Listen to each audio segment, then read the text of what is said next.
well, Wagyu literally translates to Japanese beef. It's among the best meat in the world, and that's because it has a really high fat content. So when it's melt in your mouth, it's buttery, it's umami, it tastes really delicious. But as a result, it's really expensive. You're looking to pay hundreds of dollars on just a steak of Wagyu in Japan at least. But as a result, it presents a pretty lucrative offer to kind of restaurants, suppliers, as something to cash in on. Well, what is driving that growing demand, and particularly when we think about where it's coming from in the UK? Yeah, I mean, so a lot of this goes back to the pandemic. So during COVID, we were taught to kind of shun eating out and eat at home, particularly with kind of ensuing inflationary pressures on household budgets.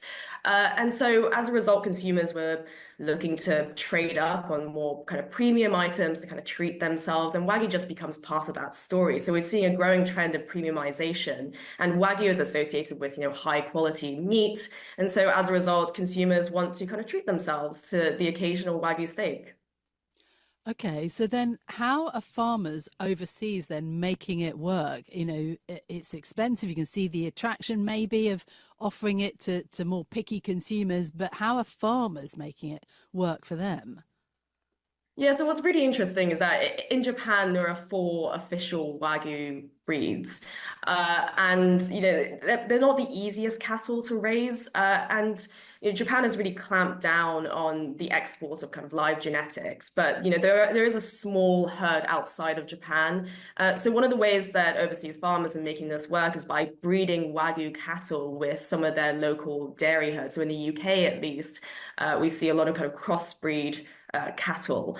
So you mentioned earlier that that the number of Wagyu cattle in the UK has more than doubled last year to more than 35,000, and the majority of that are crossbreed cattle, and that's one of the ways that farmers are kind of are able to scale up a lot quicker and meet that growing demand for Wagyu.